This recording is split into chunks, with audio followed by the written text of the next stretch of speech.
Welcome to new TV Telugu. ఇప్పుడు AP top 10 చూద్దాం. మాజీ డిప్యూటీ సీఎం నారాయణస్వామి కుమార్తె జీడీ నెల్లూరు నియోజకవర్గ వైసీపీ ఇన్ఛార్జ్ కలతూరు కృపాలక్ష్మి ఓ టీవీ ఛానల్ పై ఫైర్ అయ్యారు. తమ తండ్రి నారాయణస్వామిపై ఓ ప్రముఖ టీవీ ఛానల్లో మాజీ డిప్యూటీ సీఎం విదేశాలకు పారిపోయారా, పార్టీకి దూరం అయ్యారా అంటూ అనవసర వ్యాఖ్యలు చేశారని ఆరోపించారు. ఆ ఛానల్ వాళ్ళు తన తండ్రికి క్షమాపణ చెప్పాలని ఆమె తెలియజేశారు. పాయకరావుపేట పోలింగ్ కేంద్రంలో మండలానికి చెందిన ఉపాధ్యాయ ఓటర్లు పోలింగ్ కేంద్రానికి వచ్చి ఓటు హక్కును వినియోగించుకుంటున్నారు. మండలంలో మొత్తం 270 ఓట్లు ఉన్నట్లు అధికారులు తెలిపారు. ఉదయం 8 గంటలకు పోలింగ్ ప్రారంభం కాగా పలువురు ఉపాధ్యాయులు ఉత్సాహంగా పాల్గొని పోలింగ్ కేంద్రాల్లోనికి వెళ్లి ఓటు వేశారు. ఓట్లకు అధికారులు తాగునీటి సౌకర్యాన్ని కల్పించారు. పోసాని కృష్ణమురళిని నిన్న అరెస్ట్ చేసిన విషయం తెలిసిందే. గతంలో చంద్రబాబు, లోకేష్, పవన్ పై పరుష పదజాలాన్ని ఉపయోగించారని, ఆయనపై మంగళగిరి, కడప, బాపట్ల, చిత్తూరు, అనంతపురం, శ్రీకాకుళం జిల్లాల్లో కేసులు నమోదయ్యాయి. పోసాని అరెస్టుతో టీడీపీ, జనసేన శ్రేణులు హర్షం వ్యక్తం చేస్తున్నాయి. గతంలో హైదరాబాద్ ప్రెస్ క్లబ్ లో పవన్ భార్య, పిల్లలపై దారుణమైన బూతులు తిట్టారని మండిపడుతున్నారు. ఆయనపై కఠిన చర్యలు తీసుకోవాలని డిమాండ్ చేస్తున్నారు.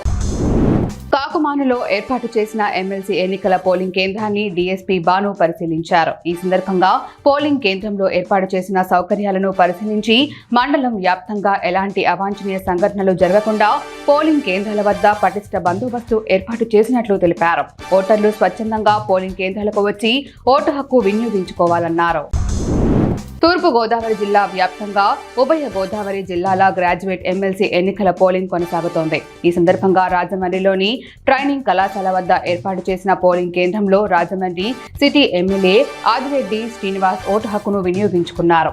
ఓటు హక్కు ఉన్న ప్రతి ఒక్కరూ తమ ఓటును వినియోగించుకోవాలని ఎమ్మెల్యే పిలుపునిచ్చారు.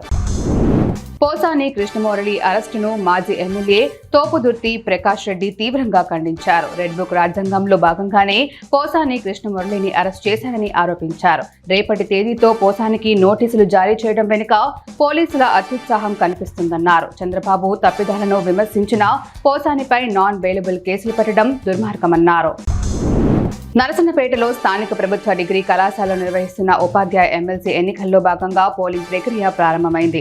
ఉదయం 8 గంటలకే పోలింగ్ ప్రారంభించామని తహసీల్దార్ టి సత్యనారాయణ, పోలింగ్ అధికారి బి గణేష్ తెలిపారు. అయితే మండకోడిగా పోలింగ్ ప్రక్రియ కొనసాగడం కనిపించింది.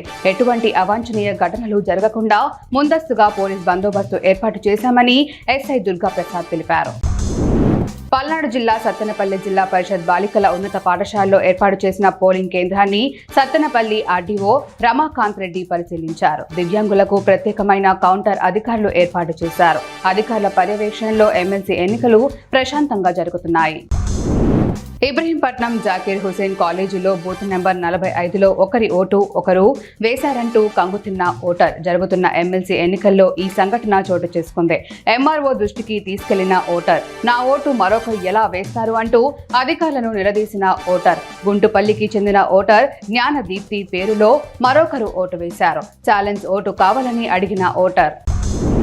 కాకినాడ జిల్లా ఎస్పీ బిందు మాధవ్ కాకినాడ సాంబమూర్తి నగర్లో జరుగుతున్న ఉమ్మడి గోదావరి జిల్లాల గ్రాడ్యుయేట్ ఎమ్మెల్సీ ఎన్నికల పోలింగ్ కేంద్రాలను పరిశీలించారు. పోలింగ్ కేంద్రాల వద్ద ఎటువంటి అవాంఛనీయ సంఘటన చోటు చేసుకోకుండా పోలీసు బందోబస్తు ఏర్పాటు చేశామని ఆయన తెలిపారు.